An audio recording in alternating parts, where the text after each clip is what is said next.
2024년 9월 15일 일요일, 손녀 생일 케이크를 사러 가기 위해 지갑을 찾고 있었습니다.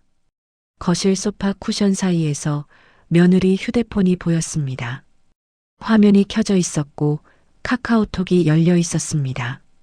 그 순간 제 눈에 들어온 건 마귀 할멈한테 말 안 하고 그냥 가자. 며느리가 남편, 제 아들에게 보낸 메시지였습니다. 마귀 할멈. 손이 떨렸습니다. 위로 스크롤을 올렸습니다. 마귀 할멈이 또 잔소리 시작했어. 마귀 할멈 때문에 미치겠다. 빨리 요양원 보내야 할 것 같아. 30년. 제가 이 며느리를 위해 살았던 시간입니다. 친정 어머니처럼 아껴주고 손주들 키워주고 집안일 다 해주면서 살았던 30년. 하지만 3개월 후, 그 며느리는 제 앞에서 무릎 꿇고 빌고 있었습니다. 어머님, 제발요. 제발 용서해주세요. 너무 늦었어. 넌 이미 끝났어. 대체 무슨 일이 있었던 걸까요? 마귀 할멈이라 불렸던 한 시어머니의 완벽한 복수. 지금부터 그 이야기를 들려드리겠습니다. 안녕하세요. 마음을 여는 시간입니다. 오늘은 한 시어머니의 이야기를 전합니다.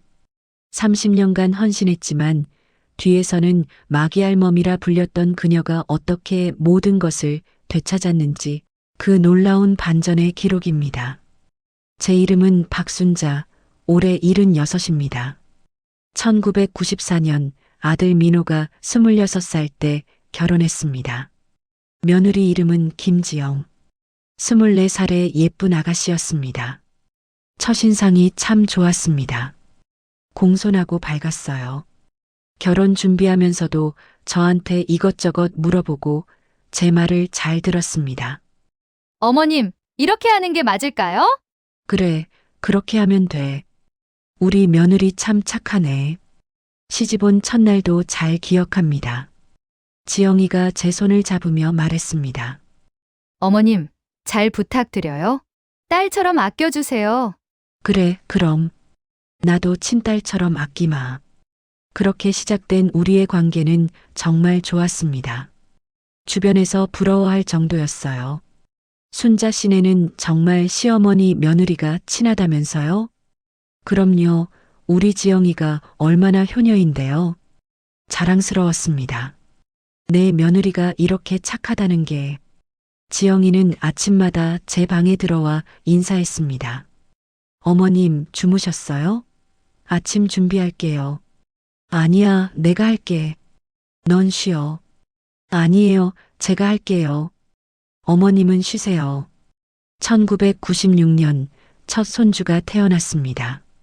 건강한 사내아이였어요. 민준이. 어머님, 육아 도와주실 수 있으세요? 그럼 당연하지. 내가 회복할 때까지 내가 다 할게. 100일, 돌 다 제가 챙겼습니다. 지영이는 회사를 다녔거든요. 좋은 직장이었습니다. 그만두기 아까웠어요. 어머님 덕분에 제가 일할 수 있어요. 정말 감사해요. 뭘 그런 걸 가지고. 가족인데. 1999년 둘째 손녀 서연이가 태어났습니다. 이번에도 제가 육아를 도맡았습니다. 어머님, 죄송해요. 너무 폐를 끼치는 것 같아요. 무슨 소리야? 내 손주들인데. 얼마나 예쁜데. 정말 행복했습니다. 며느리는 효녀고, 아들은 성실하고, 손주들은 건강하고. 2000년대 초반 남편이 돌아가셨습니다. 지영이가 장례식장에서 제 손을 꼭 잡았습니다. 어머님, 제가 있잖아요. 제가 어머님 모실게요. 그 말이 얼마나 위로가 됐는지 모릅니다. 남편 없이 사는 게 외로웠습니다. 하지만 지영이가 있어서 견딜 수 있었어요. 어머님, 오늘 뭐 드시고 싶으세요? 제가 해드릴게요. 아니야, 괜찮아. 내가 회사에서 피곤할 텐데. 아니에요, 전 괜찮아요. 2005년 아들 민호가 승진했습니다. 과장이 됐어요. 가족들이 모두 모여 축하 자리를 가졌습니다. 어머님, 다 어머님 덕분이에요. 어머님이 애들 봐주셔서 제가 일에 집중할 수 있었어요. 지영이가 진심으로 고마워하는 것 같았습니다. 2010년 민준이가 중학생이 됐습니다. 서연이는 초등학교 5학년. 할머니, 맨날 우리 챙겨줘서 고마워. 손주들도 저를 좋아했습니다. 학교 끝나면 제일 먼저 저한테 달려왔어요. 할머니, 오늘 시험 100점 맞았어. 우리 민준이 최고다. 이럴 때가 제일 행복했습니다. 2015년 아들이 부장으로 또 승진했습니다. 이번에는 더 큰 축하 자리였어요. 어머님, 새 아파트로 이사 가려고 해요. 강남이요. 오, 그래. 좋겠다. 어머님도 같이 가셔야죠. 당연히. 그렇게 우리는 강남 아파트로 이사했습니다. 30평에서 50평으로 제 방도 따로 생겼습니다. 어머님, 이 방은 어머님 방이에요. 제일 햇볕 잘 드는 곳으로 들였어요. 고맙다, 지영아.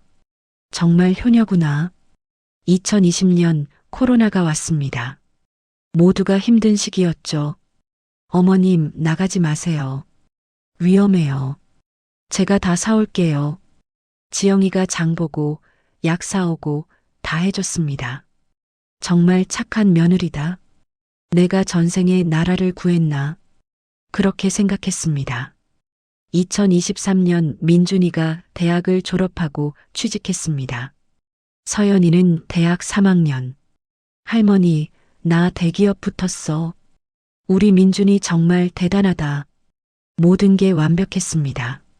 아무 문제가 없었어요. 아니, 그렇게 보였습니다. 2024년 9월 14일까지는 2024년 9월 15일 일요일 오후 2시 손녀 서연이 생일이었습니다. 24살. 서연아, 할머니가 케이크 사올게. 할머니, 제가 살게요. 아니야, 할머니가 살게. 너 좋아하는 거. 현관을 나서려는데 지갑이 안 보였습니다. 분명 거실 어딘가 뒀는데. 지영아, 내 지갑 못 봤니? 잠깐만요, 어머님. 제가 찾아볼게요. 지영이가 화장실에 갔습니다. 저는 소파 쿠션 사이를 뒤졌습니다. 그때 휴대폰이 떨어졌습니다. 지영이 휴대폰이었습니다. 화면이 켜져 있었고 카카오톡 대화창이 열려 있었습니다. 상대방은 여보라고 적혀 있었고 제 아들이었습니다. 마기 할멈한테 말 안 하고 그냥 가자. 마기 할멈. 제 심장이 멎는 것 같았습니다. 손이 떨렸습니다. 하지만 멈출 수가 없었어요. 위로 스크롤을 올렸습니다. 그래, 마기 할멈 몰래 가자. 어차피 눈치도 없어. 아들의 답장이었습니다. 더 위로 올렸습니다. 9월 12일 금요일. 마기 할멈이 또 잔소리 시작했어. 내가 설거지를 안 했다고. 미치겠네. 9월 10일 수요일. 마기 할멈 때문에 스트레스 장난 아니야. 집에 있는 게 지옥이야. 9월 7일 일요일. 마기 할멈이 민준이한테 돈 또 줬대.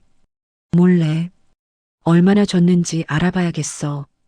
9월 3일 수요일. 마기 할멈이 우리 통장 비밀번호 알려달래. 미쳤나? 절대 안 돼. 8월 28일 목요일. 마기 할멈 요양원 알아보자. 더 이상은 못 참겠어. 8월 20일 화요일. 마기 할멈이 또 반찬 투정이야. 자기는 뭐 대단한 요리사인 줄 아나 봐. 스크롤은 계속 올라갔습니다.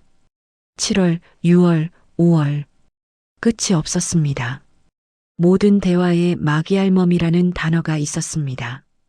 제 며느리가 30년을 함께 산 며느리가 저를 그렇게 불렀습니다. 화장실 문 여는 소리가 들렸습니다. 어머님 찾으셨어요? 재빨리 휴대폰을 원래 있던 자리에 뒀습니다. 아니. 아직. 제가 찾아드릴게요. 지영이가 쿠션을 뒤적이더니 지갑을 찾아냈습니다. 여기 있네요. 쿠션 밑에. 아, 그래. 고맙다. 제 목소리가 떨렸습니다. 지영이가 눈치를 챘는지 물었습니다. 어머님, 괜찮으세요? 안색이 안 좋으신데. 아니, 괜찮아. 금방 다녀올게. 휴대폰 화면은 꺼져 있었습니다. 지영이는 아무것도 모르는 것 같았어요. 저는 집을 나섰습니다. 하지만 빵집까지 가는 20분 동안 눈물이 계속 흘렀습니다. 마기 할멈. 30년을 함께 산 며느리가 저를 그렇게 불렀습니다. 빵집에 도착했지만 뭘 사야 하는지 기억이 나지 않았습니다. 아주머니, 무슨 케이크 찾으세요? 아, 생일 케이크요. 몇 명 드실 건가요? 넷. 아니, 셋이요. 갑자기 넷이라고 하기 싫었습니다. 케이크를 들고 집으로 돌아왔습니다. 할머니 오셨어요. 서연이가 반갑게 맞이했습니다. 어머님, 수고하셨어요. 제가 받을게요. 지영이가 케이크를 받아갔습니다. 밝게 웃고 있었습니다. 아무렇지도 않게 30년간 저를 마기 할멈이라고 부르면서 생일 축하 노래를 불렀습니다. 생일 축하합니다. 생일 축하합니다. 사랑하는 서연이의 생일 축하합니다. 모두 웃고 있었습니다. 저만 웃을 수가 없었습니다. 서연아, 할머니가 용돈 줄게. 할머니, 괜찮아요. 충분히 받았어요. 아니야, 받아. 생일인데 10만 원을 꺼내줬습니다. 고마워요, 할머니. 서연이는 기뻐했지만 저는 그 돈을 주면서도 생각했습니다. 마기 할멈이 민준이한테 돈 또 줬대. 몰래. 얼마나 줬는지 알아봐야겠어. 지영이의 그 메시지가 떠올랐습니다. 제가 손주들에게 용돈 주는 것마저 감시하고 있었던 겁니다. 밤이 됐습니다. 제 방에 혼자 앉아 있었습니다. 잠이 오지 않았습니다. 30년. 제가 이 며느리를 위해 뭘 했던가. 아침마다 일어나 밥 차리고, 청소하고, 빨래하고, 손주들 키우고, 아픈 날도 참고, 외로운 날도 참고, 명절마다 음식 준비하고, 제사 지내고, 친척들 챙기고, 며느리가 힘들까봐, 며느리가 편할까봐 다 해줬습니다. 제 노후 자금까지 아들 집 살 때 보태줬습니다. 3천만 원. 하지만 돌아온 건 마기 할멈. 제 방문을 똑똑 노크하는 소리가 들렸습니다. 어머님, 주무세요? 지영이 목소리였습니다. 아니, 앉아. 방문이 열렸습니다. 지영이가 들어왔습니다. 어머님, 오늘 케이크 사오시느라 힘드셨죠? 제가 물 가져왔어요. 물컵을 내밀었습니다. 고맙다. 컵을 받으면서 지영이 얼굴을 봤습니다. 밝게 웃고 있었습니다. 연기였습니다. 30년간의 연기. 어머님, 편히 주무세요. 내일 아침은 제가 차릴게요. 응, 그래. 방문이 닫혔습니다. 저는 물컵을 들고 한참을 멍하니 앉아 있었습니다. 그리고 결심했습니다. 알아내야겠다. 진실을. 며느리가 저를 정말로 어떻게 생각하는지, 그리고 만약 정말로 저를 마기 할멈이라고 생각한다면 대가를 치르게 하겠다. 9월 16일 월요일 아침, 지영이와 민우가 출근했습니다. 민준이와 서연이도 학교에 갔습니다. 집에는 저 혼자였습니다. 평소처럼 설거지를 하고 빨래를 했습니다. 하지만 머릿속에는 어제 본 그 대화들이 계속 떠올랐습니다. 마기 할멈이 또 잔소리 시작했어. 무슨 잔소리를 했길래? 설거지를 하라고 한 게 잘못인가? 마기 할멈 때문에 스트레스 장난 아니야. 제가 뭘 잘못했길래 스트레스라는 건가? 마기 할멈 요양원 알아보자. 요양원. 저를 요양원에 보내려고 했던 겁니까? 화가 났습니다. 동시에 슬펐습니다. 하지만 감정에 휩싸여 있을 순 없었어요. 증거가 필요했습니다. 일단 휴대폰을 다시 확인해야 했습니다. 지영이 휴대폰은 거실 충전기에 꽂혀 있었습니다. 하지만 잠금이 걸려 있었어요. 비밀번호를 모릅니다. 생각해 봤습니다. 지영이가 뭘 비밀번호로 쓸까? 민호 생일? 아닙니다. 민준이 생일? 아닙니다. 서연이 생일? 아닙니다. 결혼기념일? 아닙니다. 한참을 시도했지만 안 풀렸습니다. 휴대폰은 포기했습니다. 대신 다른 방법을 생각했습니다. 지영이 방을 수색하는 겁니다. 안방으로 들어갔습니다. 깔끔하게 정리돼 있었습니다. 역시 지영이답습니다. 옷장을 열었습니다. 옷들이 색깔별로 정리돼 있었어요. 옷주머니를 하나씩 뒤졌습니다. 아무것도 없었습니다. 서랍을 열었습니다. 속옷, 양말, 액세서리. 그 밑 서랍을 열었습니다. 서류 봉투가 몇 개 있었습니다. 하나를 꺼냈습니다. 등기부등본이라고 써 있었습니다. 펼쳐봤습니다.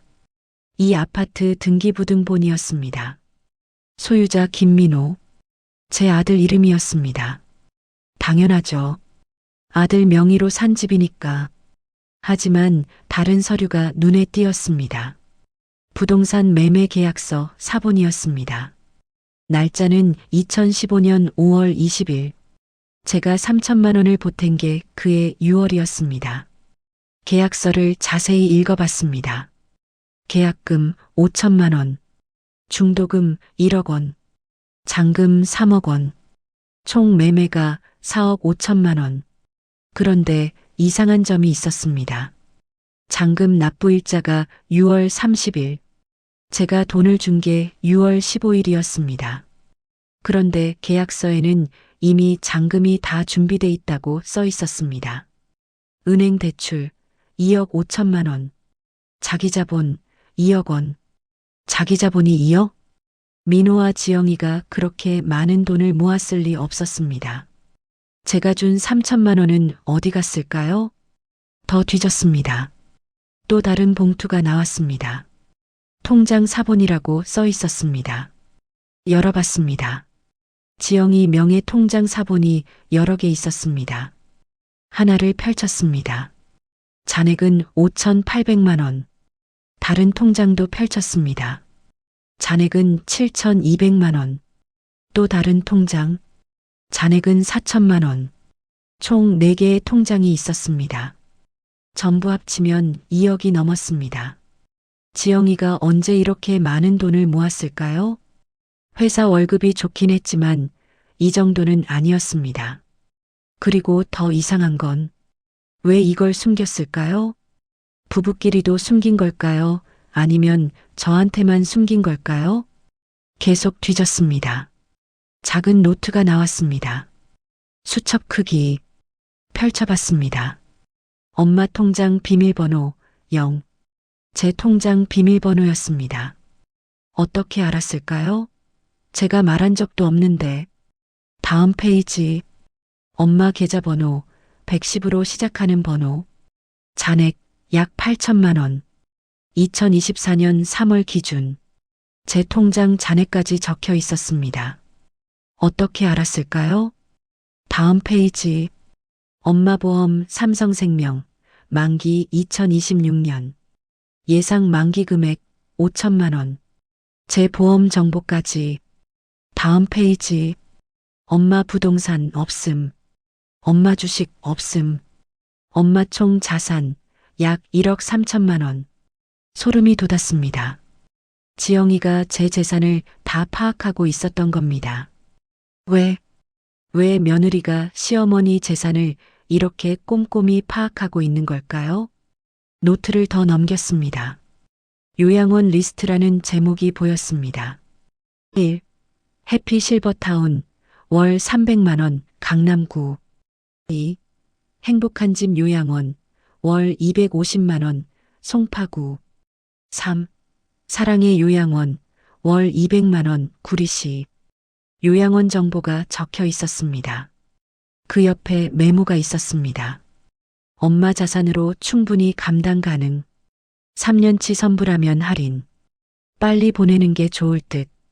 손이 떨렸습니다. 저를 요양원에 보낼 계획을 구체적으로 세우고 있었던 겁니다. 제 돈으로. 다음 페이지. 엄마 보낸 후 계획. 엄마 방 서연이 방으로 변경. 서연이가 원함. 아낀 생활비로 유럽 여행. 여유 생긴 시간에 재테크 공부. 제가 없는 삶을 계획하고 있었습니다. 그것도 아주 구체적으로 노트를 덮었습니다. 너무 충격적이었습니다. 30년을 함께 살았던 며느리가 저를 이렇게 생각하고 있었습니다. 눈물이 났습니다. 하지만 참았습니다. 울면 안 됩니다. 지금은 증거를 모아야 할 때입니다. 휴대폰으로 노트를 사진 찍었습니다. 한 장 한 장. 통장 사본도 사진 찍었습니다. 등기부등본도 계약서도 모든 걸 원래 자리에 정확히 돌려놨습니다. 지영이가 눈치채선 안 됩니다. 오후 5시 지영이가 퇴근했습니다. 어머님, 저 왔어요. 밝은 목소리였습니다. 그래, 왔어? 오늘 저녁 뭐 먹고 싶어? 어머님이 해주시는 건 다 좋아요. 웃으며 말했습니다. 연기였습니다. 저도 웃었습니다. 제 연기도 시작된 겁니다. 저녁을 준비하면서 지영이를 관찰했습니다. 거실 소파에 앉아 휴대폰을 보고 있었습니다. 가끔 웃었습니다. 무슨 대화를 하는지 보고 싶었습니다. 아마 민호와 대화하고 있겠죠. 저를 마기 할멈이라고 부르면서 저녁 식사 때 일부러 물었습니다. 지영아, 요즘 회사 일 어때? 괜찮아요, 어머님. 바쁘긴 하지만 할만해요. 그래, 너무 무리하지 마. 네, 어머님. 감사해요. 완벽한 연기였습니다. 민호도 들어왔습니다. 어머니, 저 왔습니다. 그래, 왔어? 씻고 저녁 먹어. 네. 민호도 평소와 다름없었습니다. 아들도 저를 마기 할멈이라고 불렀습니다. 지영이와 함께 제 아들이 30년을 키운 제 아들이 저녁을 먹으면서 대화했습니다. 민준이는 회사 일 어때? 좋아요, 할머니. 적응 잘하고 있어요. 그래, 다행이다. 서연이는 학교는?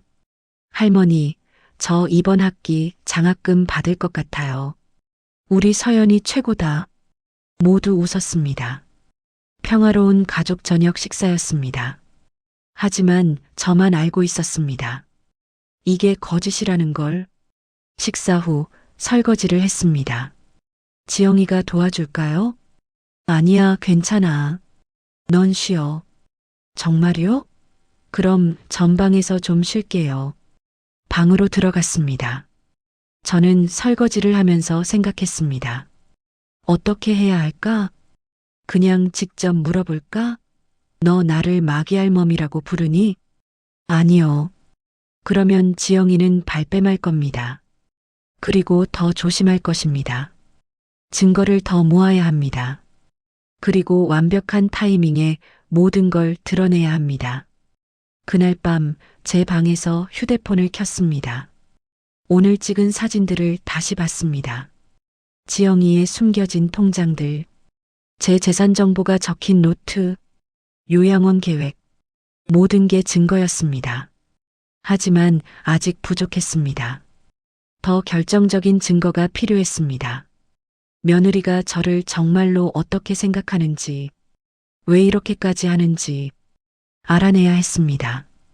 그리고 그 과정에서 알게 됐습니다. 제가 상상했던 것보다 훨씬 더 끔찍한 진실을. 9월 17일 화요일 아침 식사를 준비하면서 지영이를 관찰했습니다. 평소처럼 밝게 웃으며 준비하고 있었습니다. 어머님, 제가 도와드릴게요. 아니야, 괜찮아. 식사 중에 민호가 말했습니다. 어머니, 이번 주말에 회사 워크숍 가야 해서 토요일부터 일요일까지 못 들어와요. 그래, 알겠다. 지영아, 너는?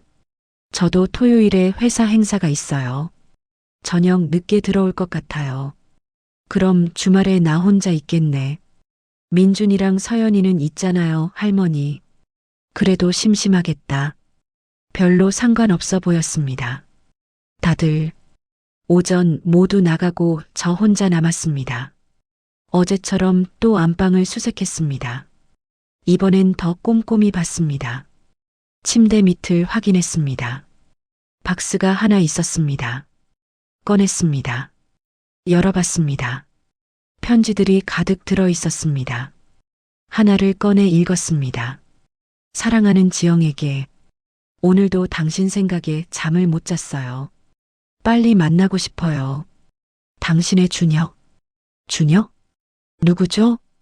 다른 편지를 꺼냈습니다.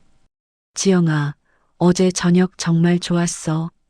다음엔 더 좋은 곳으로 가자. 사랑해. 준혁. 또 다른 편지. 지영, 당신 남편이 눈치챘을까 걱정돼. 조심해야 해. 하지만 당신 없이는 못 살아. 준혁. 불륜이었습니다. 지영이가 바람을 피우고 있었던 겁니다.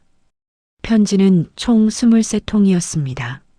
날짜를 확인했습니다. 가장 오래된 건 2020년 3월, 가장 최근 건 2024년 7월. 4년 넘게 관계를 유지하고 있었던 겁니다. 더 뒤졌습니다. 사진이 나왔습니다. 지영이와 모르는 남자가 함께 있는 사진들이었습니다. 레스토랑, 카페, 호텔 앞. 친밀하게 안고 있었습니다. 남자는 잘생겼습니다. 40대 초반쯤 돼 보였어요. 사진 뒷면에 메모가 있었습니다. 2023년 제주도 준혁 오빠와 제주도 회사 워크숍 간다고 했던 그때였습니다. 더 충격적인 게 나왔습니다. 호텔 영수증이었습니다. 신라 호텔 디럭스룸 1박 45만 원. 날짜는 2024년 5월 18일. 민호 생일이었습니다. 생일 당일에 다른 남자와 호텔에 있었던 겁니다. 그날 지영이는 회사 야근한다고 했었습니다. 민호는 친구들과 저녁 먹으러 갔고 저는 집에서 혼자 생일 미역국을 끓였습니다. 며느리는 호텔에서 다른 남자와 있었습니다. 손이 떨렸습니다. 사진도 찍었습니다. 편지도 사진도 영수증도 모든 걸 원래 자리에 돌려놨습니다. 오후에는 지영이 직장 동료들 SNS를 찾아봤습니다. 민준이한테 지영이 회사 이름을 물어봤었거든요. 인스타그램을 검색했습니다. 지영이 회사 해시태그를 달고 있는 사람들이 많았습니다. 한 명씩 프로필을 확인했습니다. 그러다가 찾았습니다. 박준혁이라는 사람. 프로필 사진이 편지에서 본 그 남자였습니다. 프로필을 자세히 봤습니다. 아주 한빛건설 이사. 지영이와 같은 회사였습니다. 게시물을 봤습니다. 대부분 회사 관련 사진들이었습니다. 그런데 2023년 5월에 올린 사진이 눈에 띄었습니다. 제주도 워크숍, 좋은 동료들과 함께 사진 속에 지영이가 있었습니다. 준혁 옆에 서 있었습니다. 너무 가까이. 댓글을 봤습니다. 이사님이랑 김대리님 케미 좋네요. 히읗히읗. 김대리. 지영이었습니다. 다른 게시물도 봤습니다. 회식 사진, 회의 사진, 회사 행사 사진. 지영이가 자주 등장했습니다. 항상 준혁 근처에. 프로필에서 나왔습니다. 그리고 지영이 인스타그램도 찾았습니다. 비공개 계정이었지만 프로필 사진은 볼 수 있었습니다. 최근에 바뀐 프로필 사진. 어디선가 찍은 셀카였는데 배경에 남자 그림자가 보였습니다. 준혁이었을까요? 더 조사했습니다. 준혁의 페이스북도 찾았습니다. 페이스북은 공개 계정이었습니다. 인적사항을 봤습니다. 기혼, 슬아의 자녀 2명. 준혁도 결혼한 사람이었습니다. 자녀도 있었습니다. 게시물을 봤습니다. 2019년까지는 가족 사진이 많았습니다. 아내와 아이들. 하지만 2020년부터는 가족 사진이 거의 없었습니다. 혼자 있는 사진, 회사 사진, 친구들과의 사진만 있었습니다. 2020년 지영이와 편지가 시작된 시기였습니다. 준혁 아내 이름도 찾았습니다. 친구 목록에서 최수진, 수진 씨 페이스북을 들어갔습니다. 최근 게시물을 봤습니다. 요즘 남편이 이상해요. 늦게 들어오고 주말에도 회사 간다고 하고 불안해요. 댓글들이 달려 있었습니다. 혹시 바람 피우는 거 아니야? 확인해봐. 요즘 남자들 조심해야 돼. 나도 비슷한 경험 있어. 미리 대비하는 게 좋아. 수진 씨도 저처럼 속고 있었던 겁니다. 남편의 불륜을. 그 상대가 제 며느리라는 것도 모르고. 오후 5시 지영이가 돌아왔습니다. 어머님 다녀왔습니다. 그래 왔어? 힘들었지? 괜찮아요. 오늘은 일찍 끝났어요. 웃고 있었습니다. 몇 시간 전까지 준혁과 무슨 대화를 나눴을까요? 저녁 준비를 도와주면서 지영이가 말했습니다. 어머님, 이번 주말에 저 회사 행사 있다고 했잖아요. 토요일 저녁에 들어올 것 같아요. 그래, 알겠어. 조심해서 다녀와. 네, 어머님. 회사 행사. 정말일까요? 아니면 준혁과의 만남일까요? 저녁 식사 중에 일부러 물었습니다. 지영아, 회사에서 무슨 행사인데? 아, 팀 워크숍이요. 1박 2일로요. 어디서 해? 경기도 쪽 펜션이요. 그래, 재밌겠다. 네, 팀원들이랑 친해질 수 있는 기회라서 좋아요. 거짓말이었습니다. 준혁과의 미래를 팀 워크숍이라고 말하고 있었습니다. 민호도 그 말을 듣고 아무렇지 않게 반응했습니다. 좋겠네. 나도 워크숍 재밌던데. 민호는 아내의 불륜을 전혀 모르고 있었습니다. 저녁 후 민호와 단둘이 얘기할 기회가 있었습니다. 민호야, 엄마 좀 물어볼 게 있는데. 네, 어머니. 뭔데요? 너희 요즘 사이는 어때? 지영이랑. 좋죠. 왜요? 그냥. 지영이가 요즘 피곤해 보여서 회사 일이 좀 바쁜가 봐요. 괜찮을 거예요. 민호는 아무것도 의심하지 않았습니다. 착한 아들이었습니다. 하지만 동시에 어리석었습니다. 아내가 바람 피우는 것도 모르고 어머니를 마귀할멈이라 부르는 아들. 밤 제 방에서 오늘 찍은 사진들을 다시 봤습니다. 준혁과의 편지, 사진, 호텔 영수증. 증거는 충분했습니다. 하지만 아직 보여줄 때가 아니었습니다. 토요일을 기다리기로 했습니다. 지영이가 팀 워크숍 간다는 그날. 그날 뭔가 결정적인 증거를 잡을 수 있을 것 같았습니다. 그리고 그때 모든 걸 폭로하겠습니다. 며느리의 거짓말을, 불륜을, 제 재산을 노린 계획을, 모든 것을.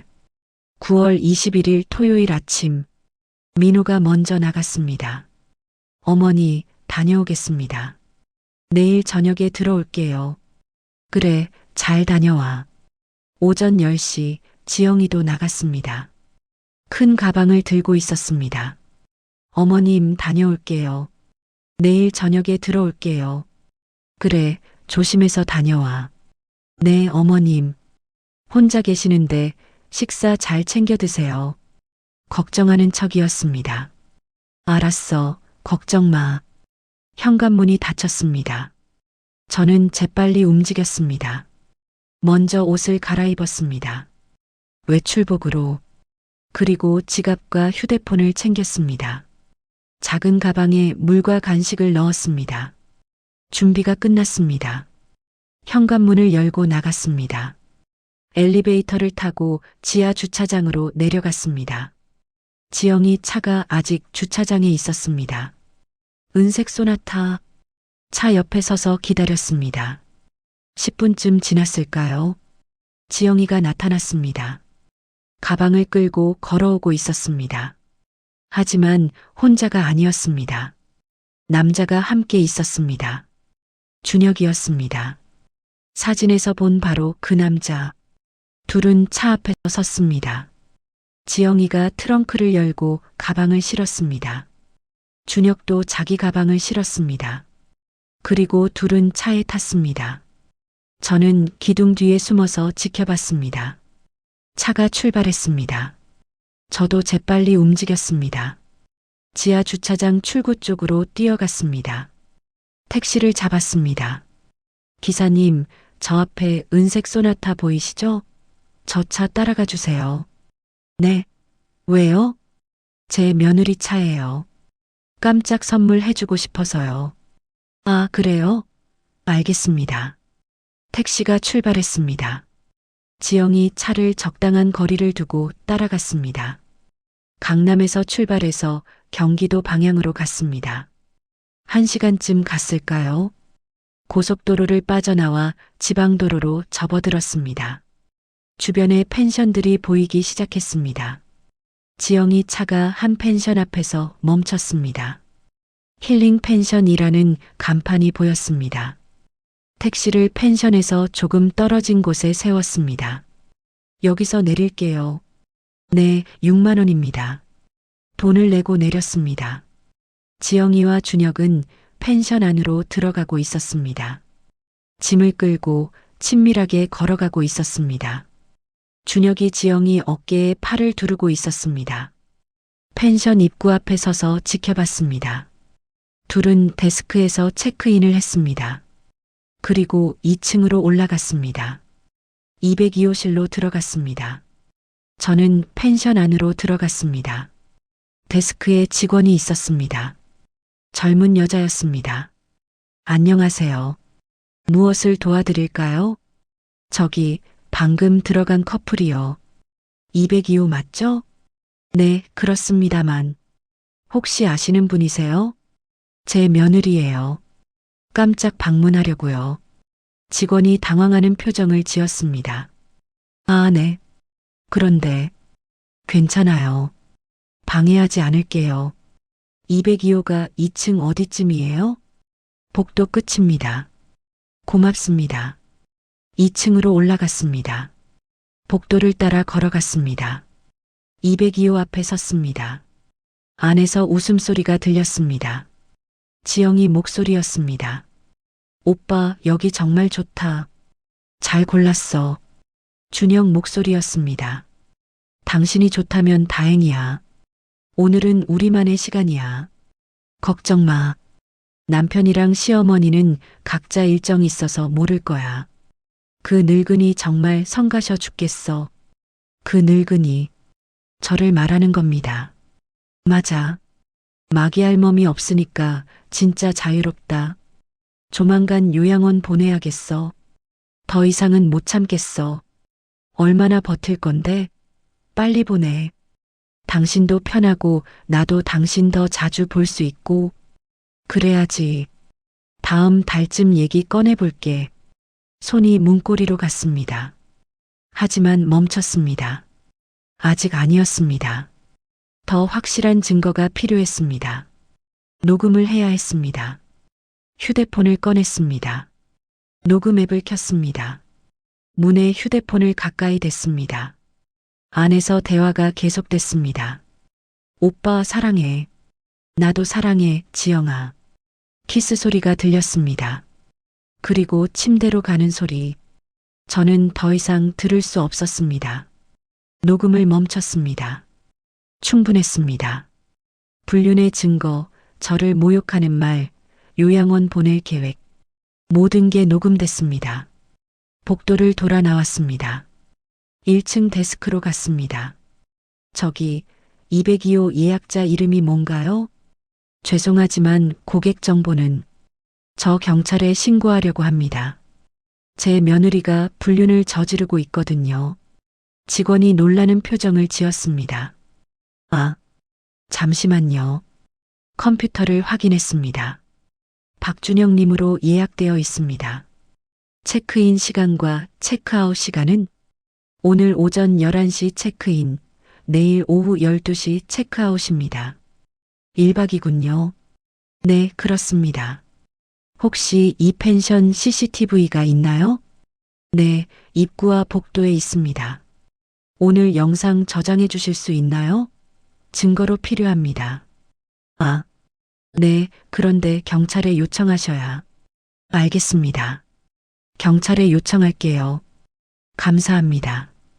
펜션을 나왔습니다. 근처 카페를 찾아 들어갔습니다. 커피를 주문하고 자리에 앉았습니다. 휴대폰을 꺼냈습니다. 민호에게 전화를 걸었습니다. 여보세요, 어머니? 민호야, 너 지금 어디야? 워크숍 장소요. 왜요? 당장 집으로 와. 네. 무슨 일이세요? 너한테 보여줄 게 있어. 당장 와. 어머니, 지금 워크숍 중이라서 내 아내가 바람 피우고 있어. 뭐라고요? 지금 당장 와. 경기도 가평이야. 위치 보낼게. 침묵이 흘렀습니다. 알겠습니다. 지금 갑니다. 전화를 끊었습니다. 그리고 민준이에게도 전화했습니다. 할머니, 왜요? 민준아, 너 지금 집에 있지? 네, 집에 있어요. 나 지금 경기도에 있어. 할 일이 있어서 집 잘 지키고 있어. 네, 알겠어요. 그리고 서연이한테는 전화하지 않았습니다. 서연이는 친구들과 놀러 갔다고 했으니까 카페에서 기다렸습니다. 1시간 반 정도 지났을까요? 민호가 도착했습니다. 어머니, 민호가 카페 안으로 들어왔습니다. 얼굴이 창백했습니다. 앉아. 민호가 앉았습니다. 무슨 말씀이세요? 지영이가 바람을 피운다니요? 저는 휴대폰을 꺼냈습니다. 오늘 찍은 사진들을 보여줬습니다. 지영이와 준혁이 펜션 앞에 서 있는 사진, 둘이 202호로 들어가는 사진, 그리고 호텔 영수증 사진들, 준혁과의 편지 사진들. 민호는 말을 잃었습니다. 이게 뭐예요? 그리고 녹음 파일을 재생했습니다. 오빠, 여기 정말 좋다. 잘 골랐어. 당신이 좋다면 다행이야. 오늘은 우리만의 시간이야. 걱정 마. 남편이랑 시어머니는 각자 일정이 있어서 모를 거야. 그 늙은이 정말 성가셔 죽겠어. 맞아. 마기 할멈이 없으니까 진짜 자유롭다. 녹음이 끝났습니다. 민호는 얼굴이 하얗게 질렸습니다. 아니, 이게 마기 할멈. 그게 나야. 내 아내가 날 그렇게 불러. 어머니, 너도 알고 있었지? 나를 마기 할멈이라고 부르는 거. 저는 9월 15일 카카오톡 대화 기억나? 내가 지영이 휴대폰에서 봤어. 민호는 고개를 숙였습니다. 죄송합니다. 30년을 너희 둘을 위해 살았어. 손주들 키우고 집안일하고 내 노후 자금까지 보태줬어. 어머니, 그런데 이게 답이야? 마기 할멈? 요양원 보내기? 저는 몰랐어요. 지영이가 바람을 피우는 줄은. 그래, 너는 몰랐겠지. 하지만 나를 마기 할멈이라고 부른 건 알았잖아. 침묵이 흘렀습니다. 어머니, 죄송합니다. 정말 죄송합니다. 사과는 나중에 받을게. 지금 우리가 할 일이 있어. 무슨 일요? 저 펜션으로 가는 거야. 직접 확인해야지. 민호는 고개를 끄덕였습니다. 우리는 펜션으로 걸어갔습니다. 5분 정도 걸렸습니다. 펜션 앞에 도착했습니다. 민호야, 너 올라가 봐. 202호. 저는 가봐. 내 아내가 뭘 하고 있는지. 민호는 떨리는 손으로 펜션 안으로 들어갔습니다. 저는 밖에서 기다렸습니다. 5분쯤 지났을까요? 펜션 안에서 고함 소리가 들렸습니다. 너 지금 뭐 하는 거야? 민호 목소리였습니다. 여자 비명 소리도 들렸습니다. 아, 당신 왜 여기에? 지영이 목소리였습니다. 저는 펜션 안으로 들어갔습니다. 2층으로 올라갔습니다. 202호 문이 활짝 열려 있었습니다. 안에서 민호와 지영이가 대치하고 있었습니다. 준혁도 있었습니다. 당황한 표정으로 당신 워크숍 간 거 아니었어? 지영이가 다급하게 말했습니다. 너야말로 너 팀 워크숍 간다며. 민호가 소리쳤습니다. 저는 방 안으로 들어갔습니다. 어머님, 지영이가 저를 보고 더욱 놀랐습니다. 어머님은 왜 여기에? 내가 불렀지. 내 남편을. 지영이 얼굴이 창백해졌습니다. 민호가 준혁에게 다가갔습니다. 당신 누구야? 내 아내랑 뭐 하는 거야? 저는. 준혁이 뒤로 물러섰습니다. 민호가 주먹을 쥐었습니다. 하지만 때리진 않았습니다. 당신 때문에 우리 가정이. 민호가 주저앉았습니다. 울기 시작했습니다. 지영이가 다가갔습니다. 당신 미안해. 설명할게. 꺼져. 민호가 소리쳤습니다. 지영이가 멈췄습니다. 저는 지영이를 바라봤습니다. 30년 동안 속았어. 내가 착한 며느리인 줄 알았지. 어머님. 하지만 넌 나를 마귀할멈이라고 불렀어. 요양원에 보내려고 계획했어. 지영이는 아무 말도 하지 못했습니다. 그리고 내 남편을 배신했어. 4년 동안. 어머님 제발. 이혼해. 당장. 침묵이 흘렀습니다. 그리고 민호가 말했습니다. 그래. 이혼하자. 지영이가 울기 시작했습니다. 하지만 아무도 위로하지 않았습니다. 펜션에서 나왔습니다. 민호, 지영이, 저, 그리고 준혁. 밖에는 다른 투숙객들이 모여 있었습니다. 소란을 듣고 나온 것 같았어요. 민호와 저는 택시를 잡아 탔습니다. 지영이와 준혁은 남겨뒀습니다. 택시 안에서 민호는 계속 울었습니다. 어머니, 제가 바보였어요. 이제라도 알아서 다행이야. 저는 정말 몰랐어요. 나도 몰랐어. 30년 동안. 서울로 돌아오는 길, 민호와 앞으로의 계획을 세웠습니다. 이혼 소송을 준비하기로 했습니다. 증거는 충분했습니다. 불륜 증거, 녹음 파일, 사진들, 편지들, 그리고 지영이가 제 재산을 노린 증거들도 있었습니다. 집에 도착했습니다. 민준이가 거실에 있었습니다. 아빠, 할머니, 어디 갔다 와요? 민준아, 아빠 할 얘기가 있어. 민호가 민준이에게 모든 걸 설명했습니다. 민준이는 충격을 받은 듯 했습니다. 엄마가 바람을 피웠다고요? 그래. 그리고 할머니를 마귀할멈이라고? 민준이가 저를 봤습니다. 할머니, 죄송해요. 저는 정말 몰랐어요. 괜찮아. 내 잘못이 아니야. 그날 밤 지영이가 집에 돌아왔습니다. 밤 11시쯤이었습니다. 조용히 현관문을 열고 들어왔습니다.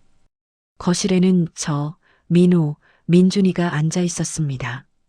지영이는 멈춰 섰습니다. 다녀왔습니다. 아무도 대답하지 않았습니다. 저기, 민호가 차갑게 말했습니다. 내 방 짐 싸. 내일 나가. 당신, 제발. 지영이가 애걸하듯 이야기하지만 민호의 대답은 차가웠습니다. 나가라고. 지영이는 안방으로 들어갔습니다. 곧 짐 싸는 소리가 들렸습니다. 30분쯤 지나서 나왔습니다. 큰 캐리어를 끌고 있었습니다. 당신 정말 이혼하는 거예요? 그래. 아이들은 어떡하고? 민준이가 말했습니다. 엄마, 나 아빠랑 살 거야. 민준아, 엄마가 바람 피운 거 맞죠? 그럼 나는 아빠 편이에요. 지영이는 아무 말도 하지 못했습니다. 서연이도 내일 얘기할 거예요. 아마 저랑 같은 생각일 거예요. 지영이가 저를 봤습니다. 어머님, 제발 한 번만 용서해 주세요. 30년 동안 날 마기알멈이라고 불렀는데 용서해. 그건 제가 정신이 없어서 정신없으면 시어머니를 마기알멈이라고 불러도 돼? 지영이는 말을 못했습니다. 그리고 내 재산 파악한 거, 요양원 계획 세운 거, 이것도 정신없어서 한 거야? 지영이는 고개를 숙였습니다. 나가. 다시는 이 집에 들어오지 마.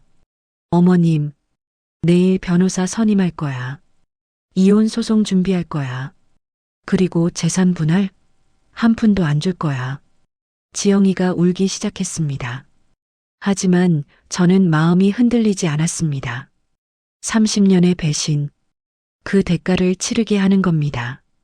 지영이는 캐리어를 끌고 현관으로 갔습니다. 문 앞에서 한 번 더 돌아봤습니다. 정말 마지막으로 한 번만 나가. 현관문이 닫혔습니다. 집이 조용해졌습니다. 민호가 저를 봤습니다. 어머니, 죄송합니다. 제가 무능해서 내 잘못이 아니야. 저는 어머니한테 정말 죄송해요. 이제부터 잘하면 돼. 그날 밤 제 방에서 혼자 앉아 있었습니다. 30년이 끝났습니다. 며느리와의 관계가 끝났습니다. 슬펐습니다. 하지만 후회하지 않았습니다. 진실을 알게 된 것, 그리고 대응한 것, 잘한 선택이었습니다. 다음 날 일요일 서연이가 집에 왔습니다. 민호가 모든 걸 설명했습니다. 서연이도 충격을 받았습니다. 엄마가 그런 짓을? 그래. 할머니, 괜찮으세요? 괜찮아. 오히려 이제 마음이 편해. 서연이도 울었습니다. 저는 그런 거 몰랐어요, 할머니. 엄마가 할머니를. 너희들은 몰랐을 거야. 괜찮아. 월요일 변호사를 만났습니다. 민호와 함께 갔습니다. 변호사는 50대 여성이었습니다. 이혼 전문 변호사. 증거를 보여줬습니다. 불륜 사진들, 편지들, 호텔 영수증, 녹음 파일, 그리고 지영이가 제 재산을 파악한 노트, 요양원 계획. 변호사가 고개를 끄덕였습니다. 증거가 완벽하네요. 이혼은 문제 없을 겁니다. 재산 분할은 어떻게 되나요? 배우자의 유책 사유가 명백하니 재산 분할 비율을 낮출 수 있습니다. 경우에 따라 거의 주지 않을 수도 있어요. 좋습니다. 그리고 위자료 청구도 가능합니다. 위자료도 청구하겠습니다. 알겠습니다. 소송 준비하겠습니다. 화요일 지영이한테서 전화가 왔습니다. 민호에게 걸려온 전화였습니다. 민호가 스피커폰을 켰습니다. 당신 나야. 뭐야? 우리 정말 이혼해야 해? 당연하지. 한 번만 용서해줘. 4년 동안 바람 피운 거 용서해. 그건 내가 잘못했어. 하지만 뭐? 우리 아이들 생각해봐. 민준이랑 서연이. 아이들은 나랑 살 거야. 너는 필요 없어. 당신 너무한 거 아니야? 내가 너무해. 바람 피운 내가 너무한 거지. 침묵이 흘렀습니다. 그리고 지영이가 말했습니다. 그럼 재산 분할은 어떻게 할 거야? 너 한 푼도 못 받아. 뭐라고? 법적으로 내 몫이 있어. 유책 배우자는 재산 분할 받기 어려워. 변호사한테 물어봐. 그럴 순 없어. 나도 30년 동안 뭘 했는데? 바람 피우고 시어머니 마기알멈이라고 부른 거? 아무 대답이 없었습니다. 전화 끊을게. 잠깐, 어머님이랑 얘기하고 싶어. 어머니는 너랑 얘기 안 하셔. 어머님, 제발 한 번만. 전화가 끊겼습니다. 수요일 지영이가 집 앞에 나타났습니다. 인터폰을 눌렀습니다. 어머님, 저예요. 지영이에요. 제발 문 좀 열어주세요. 민호가 인터폰으로 대답했습니다. 경찰 부를 거야. 어머님, 제발요. 한 번만 얘기하게 해주세요. 라고. 제발요. 1시간쯤 문 앞에 서 있다가 갔습니다. 목요일 지영이 어머니한테서 전화가 왔습니다. 제 휴대폰으로 걸려온 전화였습니다. 여보세요, 사돈 어르신. 네. 우리 지영이가 잘못했어요. 한 번만 용서해 주세요. 용서는 못합니다. 사돈 어르신, 제발이요. 이혼하면 우리 지영이는, 그건 지영이가 생각했어야죠. 지영이도 반성하고 있어요. 다시는 안 그럴 거래요. 4년 동안 바람 피운 사람을 어떻게 믿어요? 사돈도 아무 말을 못했습니다. 그리고 저를 마귀할멈이라고 부른 사람을요. 사돈 어르신, 전 마음 안 변합니다. 이혼할 겁니다. 제발이요. 전화를 끊었습니다. 금요일 법원에서 이혼 조정 신청이 접수됐다는 통지가 왔습니다. 첫 조정 기일은 한 달 후였습니다. 변호사가 말했습니다. 조정에서 합의 안 되면 소송으로 가게 됩니다. 시간이 좀 걸릴 수 있어요. 괜찮습니다. 기다릴 수 있어요. 토요일 지영이가 또 집 앞에 왔습니다. 이번에는 준혁도 함께였습니다. 인터폰을 눌렀습니다. 어머님, 저희예요. 제발 한 번만 얘기하게 해주세요. 민호가 나갔습니다. 문을 열고 나가더니 소리쳤습니다. 당신들 뭐야? 같이 오기까지 해? 저희가 잘못했어요. 준혁이 말했습니다. 제가 모든 책임 질게요. 이혼은 하지 마세요. 당신 때문에 우리 가정이 파탄 났는데? 죄송합니다. 죄송하다고 끝나? 당신 부인한테도 얘기했어? 아직이요. 그래. 내가 얘기해 줄까? 안 돼요. 제발. 왜? 당신 가정은 지키고 우리 가정은 무너뜨려도 돼? 침묵이 흘렀습니다. 둘 다 꺼져. 다시는 오지 마. 민호가 집 안으로 들어왔습니다. 일요일 조용한 하루였습니다. 가족들끼리 모여 저녁을 먹었습니다. 지영이 없는 첫 가족 식사였습니다. 어색했지만 동시에 편안했습니다. 민준이가 말했습니다. 할머니, 이제 좀 편해지셨어요? 응, 많이 편해졌어. 다행이에요. 서연이도 말했습니다. 할머니, 저희가 더 잘할게요. 고맙구나. 그날 밤 제 방에서 창밖을 봤습니다. 30년이 끝났습니다. 새로운 시작이 필요했습니다. 하지만 아직 끝나지 않았습니다. 지영이와의 싸움은 계속될 것입니다. 이혼 소송, 재산 분할, 위자료. 길고 힘든 싸움이 될 것입니다. 하지만 저는 준비됐습니다. 진실은 제 편이었습니다.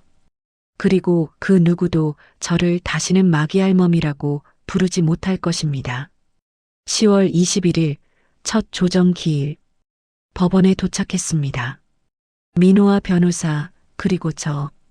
반대편에는 지영이와 지영이 변호사가 있었습니다. 조정실로 들어갔습니다. 조정위원 두 분이 앉아 계셨습니다. 자, 양측 얘기를 들어보겠습니다. 민호 측 변호사가 먼저 말했습니다. 피고는 4년간 불륜관계를 유지했습니다. 증거가 명백합니다. 증거를 제출했습니다. 사진들, 편지들, 호텔 영수증, 녹음 파일. 조정위원들이 자료를 검토했습니다. 그리고 지영이 변호사가 말했습니다. 의뢰인이 잘못을 인정합니다. 하지만 재산 분할과 양육권은 별개 문제입니다. 조정위원이 지영이에게 물었습니다. 불륜 사실을 인정하십니까? 네. 지영이가 작은 목소리로 대답했습니다. 왜 그러셨습니까? 저는 결혼 생활이 힘들었습니다. 남편과 소통이 안 됐고 거짓말이었습니다. 민호는 좋은 남편이었습니다. 그 남편을 배신한 건 지영이었습니다. 조정위원이 민호에게 물었습니다. 원고는 이혼 의사가 확고하십니까? 네, 확고합니다. 재산 분할과 위자료에 대해서는 변호사가 대답했습니다. 배우자 유책 사유가 명백하므로 재산 분할은 최소화하고 위자료는 최대한 청구하겠습니다. 지영이 변호사가 반박했습니다. 의뢰인도 30년간 가사 노동과 육아에 기여했습니다. 재산 분할 권리가 있습니다. 그 30년 중 4년은 불륜 관계를 유지했고 시어머니를 학대할 계획을 세웠습니다. 학대라니요? 저는 증거를 제출했습니다. 지영이가 제 재산을 파악한 노트, 요양원 계획, 저를 마귀알멈이라고 부른 녹음 파일, 조정위원들이 자료를 검토했습니다. 표정이 굳어졌습니다. 이건 심각한 문제네요. 지영이 변호사도 당황하는 표정이었습니다. 조정위원이 지영이에게 물었습니다. 이게 사실입니까? 저는 그때 제 정신이 아니었습니다. 30년 동안 제 정신이 아니었습니까? 제가 물었습니다. 지영이는 아무 말도 하지 못했습니다. 조정은 결렬됐습니다. 합의가 안 됐으니 소송으로 가게 됩니다. 조정실을 나왔습니다. 복도에서 지영이가 다가왔습니다. 어머님, 제발. 저는 외면했습니다. 법원을 나왔습니다. 11월 중순 첫 재판 기일. 법정에 들어갔습니다. 판사님이 들어오셨습니다. 양측 주장을 들어보겠습니다. 민호 측 변호사가 준비한 자료를 제출했습니다. 불륜 증거 50페이지, 시어머니 학대 증거 30페이지, 재산 은닉 의혹 증거 20페이지. 판사님이 자료를 검토했습니다. 피고 측 입장은 지영이 변호사가 말했습니다. 의뢰인은 잘못을 인정합니다. 하지만 과도한 처벌은 부당합니다. 과도한 처벌이라니요? 민호 측 변호사가 반박했습니다. 4년간의 계획적 불륜, 시어머니 학대 계획, 재산 노림. 이게 과도한 처벌을 받을 일이 아니라고요? 판사님이 지영이에게 물었습니다. 피고는 직접 진술하시겠습니까? 네, 진술하겠습니다. 지영이가 증인석에 섰습니다. 저는 제가 많은 잘못을 했습니다. 하지만 뭡니까? 저도 30년간 고생했습니다. 시어머니 모시고 애들 키우고 그래서 바람 피워도 되고 시어머니를 마귀알멈이라고 불러도 됩니까? 침묵이 흘렀습니다. 더 할 말씀 없으십니까? 없습니다. 지영이가 증인석에서 내려왔습니다. 판사님이 말씀하셨습니다. 다음 재판에서 양측 증인 신문을 진행하겠습니다. 12월 초 두 번째 재판. 민준이와 서연이가 증인으로 출석했습니다. 민준이가 먼저 증언했습니다. 저는 엄마가 할머니를 어떻게 대했는지 몰랐습니다. 알았다면? 판사님이 물었습니다. 어머니와 할머니 관계가 어땠습니까? 겉으로는 좋아 보였습니다. 하지만 진실은 달랐던 것 같습니다. 앞으로 누구와 살고 싶습니까? 아빠와 할머니랑 살고 싶습니다. 서연이도 증언했습니다. 저도 오빠와 같은 생각입니다. 엄마가 잘못했어요. 지영이가 울었습니다. 하지만 아이들은 돌아보지 않았습니다. 세 번째 재판은 1월 중순이었습니다. 제가 증인으로 출석했습니다. 30년간의 일들을 진술했습니다. 어떻게 며느리를 돌봤는지, 손주들을 키웠는지, 제 노후 자금까지 보탰는지, 그리고 어떻게 배신당했는지 판사님이 물었습니다. 원하시는 게 뭡니까? 며느리와의 관계를 완전히 끊고 싶습니다. 그리고 제 아들과 손주들을 지키고 싶습니다. 재산 분할에 대해서는 며느리가 불륜을 저질렀고 저를 학대할 계획을 세웠습니다. 재산 분할을 해줄 이유가 없습니다. 지영이 변호사가 반박했습니다. 하지만 법적으로 유책 배우자는 재산 분할을 적게 받거나 못 받습니다. 민호 측 변호사가 말했습니다. 판사님이 고개를 끄덕이셨습니다. 2월 말 최종 재판 판결이 나왔습니다. 판사님이 판결문을 읽으셨습니다. 원고와 피고의 이혼을 인정한다. 친권과 양육권은 원고에게 있다. 재산 분할은 피고에게 5%만 인정한다. 위자료는 1억 원으로 한다. 피고는 원고에게 위자료 1억 원을 지급하라. 망치 소리가 울렸습니다. 판결이 확정됐습니다. 지영이는 주저앉았습니다. 저는 민호와 변호사를 봤습니다. 이겼습니다. 법정을 나왔습니다. 복도에서 지영이가 마지막으로 다가왔습니다.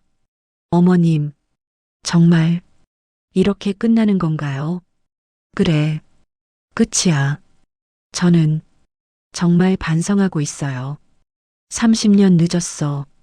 제발, 손주들이라도, 너 손주들 볼 자격 없어? 어머님, 다시는 우리 가족 앞에 나타나지 마. 지영이는 울면서 무너졌습니다.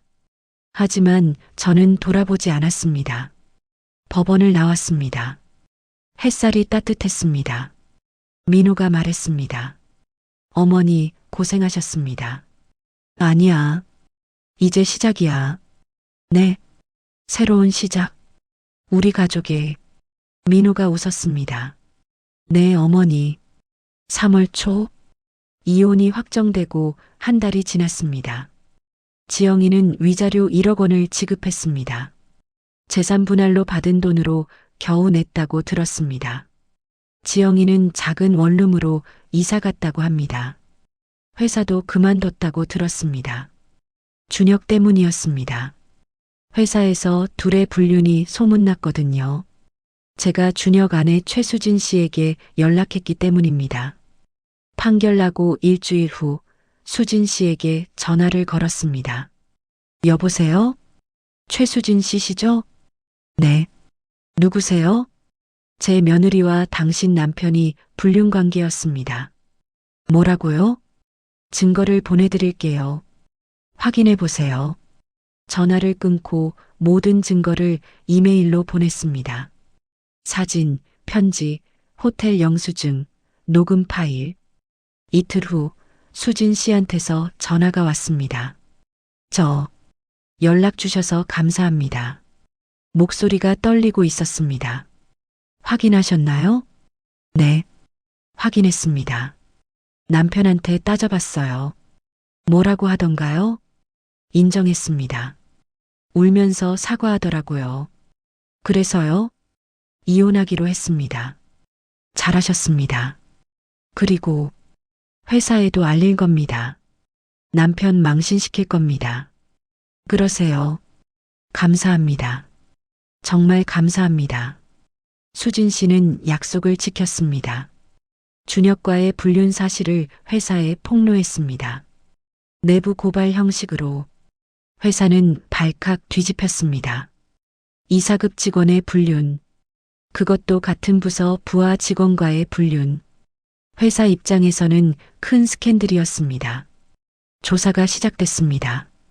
준혁과 지영이의 관계, 회사 출장을 가장한 미래들, 회사법인 카드 사용 내역까지 조사됐습니다. 준혁이 지영이와의 데이트에 회사법인 카드를 쓴 게 발각됐습니다. 횡령이었습니다. 금액은 크지 않았습니다. 500만 원 정도.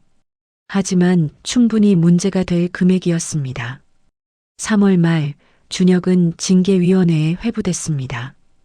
결과는 해고였습니다. 지영이도 사직서를 냈습니다. 회사에 더 이상 있을 수 없었던 겁니다. 4월 초 수진 씨로부터 연락이 왔습니다. 이혼 소송 중입니다. 남편이 버티고 있지만 증거가 명백해서 이길 거예요. 잘 되고 있네요. 아이들은 제가 키우기로 했습니다. 남편은 면접권만 갖게 될 것 같아요. 아이들한테는 설명하셨어요? 네, 아빠가 잘못했다고 솔직하게 말했습니다. 아이들도 이해했어요. 다행입니다. 정말 감사합니다. 덕분에 진실을 알게 됐어요. 서로 돕게 된 거죠. 한편 지영이 소식도 들려왔습니다. 민준이가 우연히 지영이를 봤다고 했습니다. 할머니, 제가 엄마 봤어요. 어디서? 지하철역에서요. 많이 초췌해 보이더라고요. 그래. 얘기는 안 했어요. 그냥 지나쳤어요. 5월 초 지영이한테서 편지가 왔습니다. 민호 앞으로 온 편지였습니다. 민호가 편지를 읽었습니다. 그리고 저에게 보여줬습니다. 당신에게 내가 많이 잘못했습니다. 변명의 여지가 없습니다. 30년 동안 함께 살았던 시간들이 모두 거짓이었던 건 아닙니다. 처음에는 진심이었습니다. 하지만 어느 순간부터 변했습니다. 이유는 모르겠습니다. 단지 삶이 지루했고 자유롭고 싶었습니다. 그게 변명이 될 순 없다는 걸 압니다. 어머님께도 정말 죄송합니다. 마기 할멈이라고 부른 것, 요양원에 보내려 한 것, 용서받을 수 없는 일입니다. 아이들도 보고 싶습니다. 하지만 만날 자격이 없다는 것도 압니다. 그저 아이들이 잘 자라기를 바랄 뿐입니다. 당신도 행복하길 바랍니다. 어머님도 안녕히 계세요. 지영, 편지를 다 읽고 민호가 물었습니다. 어떻게 해야 할까요? 버려. 네. 그 편지 버려. 답장도 하지 마. 네, 어머니. 편지는 쓰레기통에 들어갔습니다. 6월 말, 준혁과 수진 씨의 이혼도 확정됐다고 들었습니다. 준혁은 모든 걸 잃었습니다. 직장, 가족, 명예. 지영이도 마찬가지였습니다. 둘 다 제대로 된 대가를 치른 겁니다. 7월 어느 날, 우연히 준혁을 봤습니다. 마트에서였습니다. 많이 수척해져 있었습니다. 수염도 제대로 안 깎은 것 같았습니다. 저를 알아봤는지 고개를 숙였습니다. 그리고 빨리 지나갔습니다. 저는 그를 붙잡지 않았습니다. 이미 끝난 일이었으니까요. 그날 밤 민호가 말했습니다. 어머니, 오늘 회사에서 들었는데 박준혁 씨가 지방으로 내려갔대요. 그래. 재취업이 안 돼서 고향으로 돌아갔다고 합니다. 자업자득이지. 그리고 지영이도 지방으로 갔다는 소문이 있어요. 어디로? 부산이라던데요. 거기서 새 출발한다고. 그래. 잘 됐네. 복수는 완성됐습니다. 지영이와 준혁 둘 다 제대로 된 벌을 받았습니다. 그리고 이제 우리 가족은 새 출발할 차례였습니다. 8월, 여름이었습니다. 민호, 민준이, 서연이, 그리고 네 식구가 제주도로 여행을 갔습니다. 지영이 없는 첫 가족 여행이었습니다. 공항에서 비행기를 기다리며 민준이가 말했습니다. 할머니, 오랜만에 여행 가는 거죠? 그래, 정말 오랜만이다. 엄마 없이 가는 게 좀 이상하긴 한데. 그래도 좋아요. 그래, 우리끼리도 좋지. 서연이도 말했습니다. 할머니, 제주도 가서 뭐 하고 싶으세요?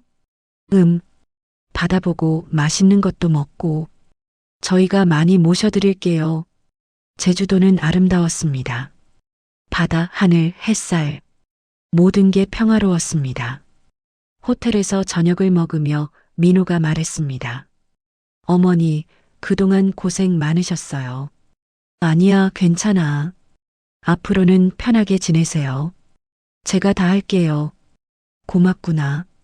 그리고 민호가 봉투를 하나 꺼냈습니다. 이게 뭐니? 어머니가 저희 집 살 때 보태주신 3천만 원이요. 돌려드리려고요. 아니야, 됐어. 아니에요. 받으세요. 어머니 돈이에요. 민호야. 저도 이제 부장이고 월급도 올랐어요.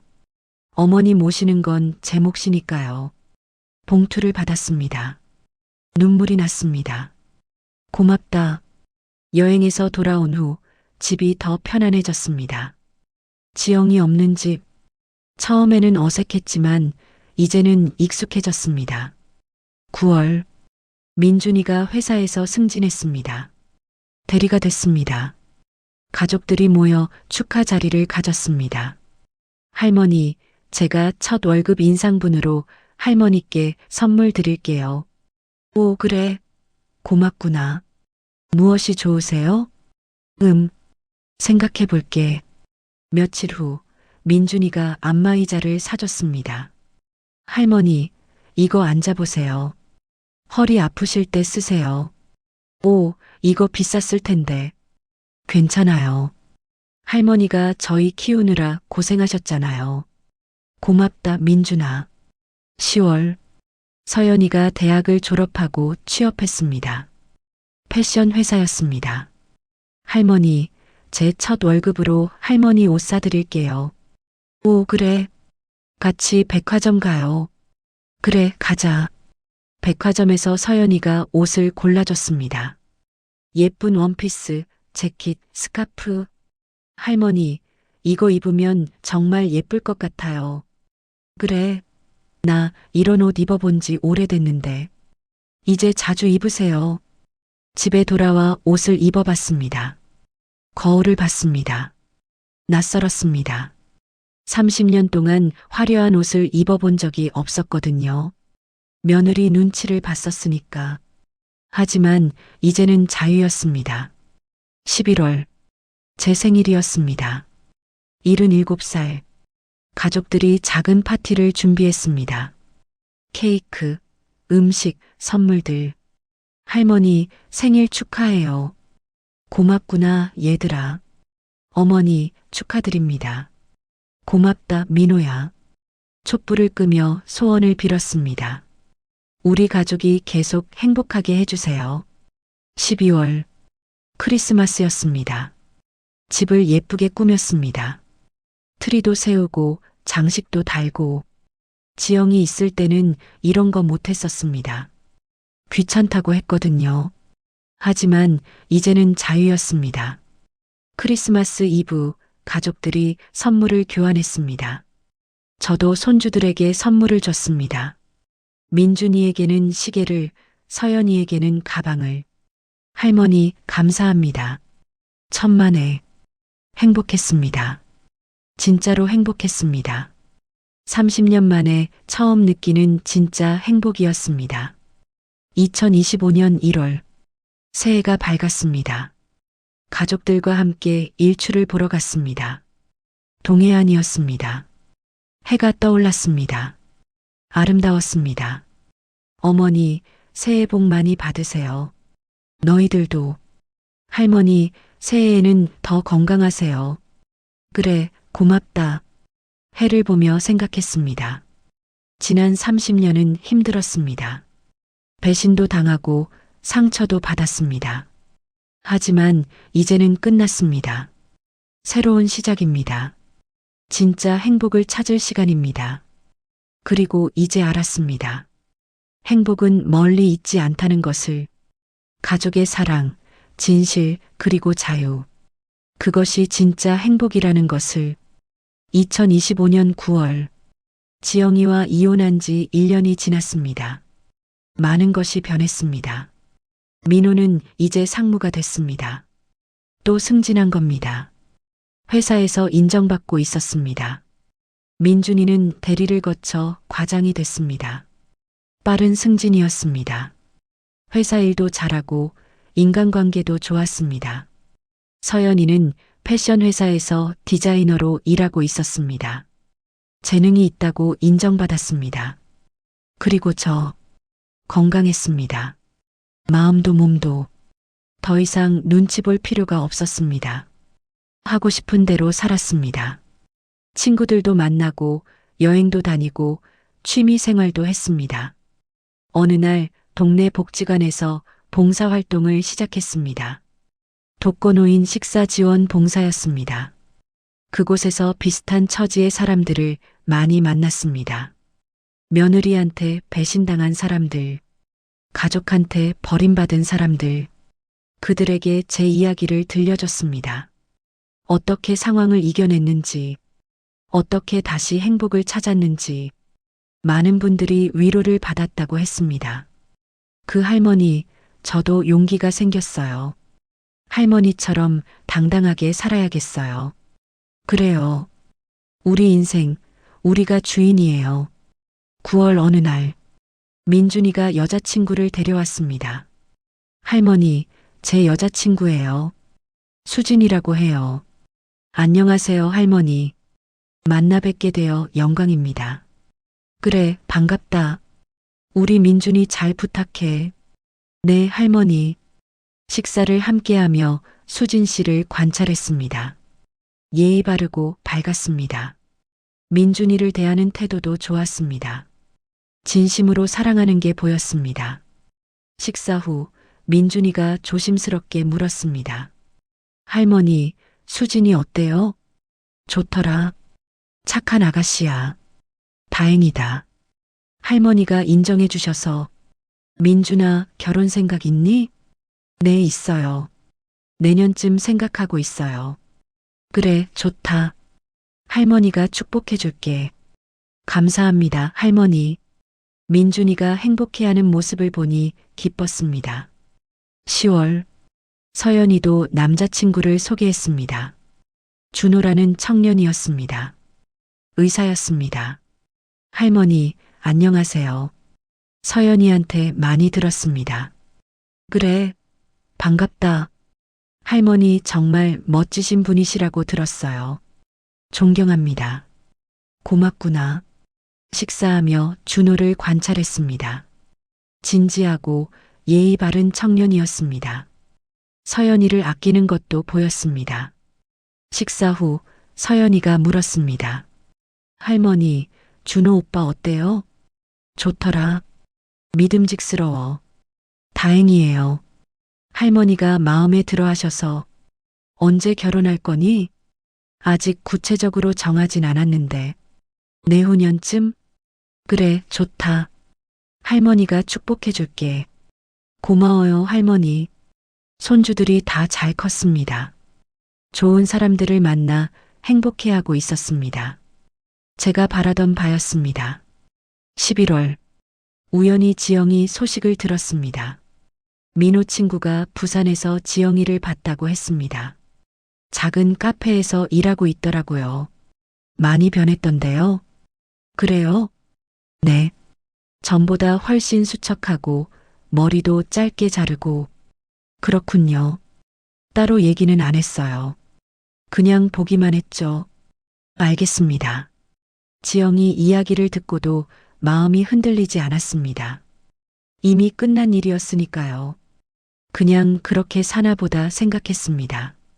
12월, 크리스마스가 다가왔습니다. 민준이와 수진 씨의 약혼식이 있었습니다. 가족들과 친척들이 모였습니다. 행복한 자리였습니다. 약혼식 후 수진 씨가 저에게 다가왔습니다. 할머니, 저 잘할게요. 민준이 오빠도 잘 모시고 할머니도 잘 모실게요. 고맙구나. 그런데 모신다는 표현보다는 함께 산다고 생각하자. 네. 우리 가족으로 함께 사는 거야. 며느리, 시어머니 이런 거 따지지 말고. 네, 할머니. 감사합니다. 수진 씨가 눈물을 글썽였습니다. 그리고 말했습니다. 할머니, 저도 제 친정 엄마처럼 할머니를 모시겠습니다. 아니, 함께 살겠습니다. 그래, 고맙다. 이번에는 다를 거라고 생각했습니다. 수진 씨는 진심이 보였으니까요. 2026년 1월, 새해가 밝았습니다. 또 일출을 보러 갔습니다. 이번에는 민준이, 수진이, 서연이, 준호까지 함께였습니다. 가족이 늘었습니다. 행복했습니다. 해를 보며 민호가 말했습니다. 어머니, 올해도 건강하세요. 너희들도. 저희가 잘 모실게요. 모시지 말고 함께 살자. 네, 어머니. 집으로 돌아오는 차 안에서 생각했습니다. 지난 1년은 정말 많은 일이 있었습니다. 배신, 분노, 복수, 그리고 화해.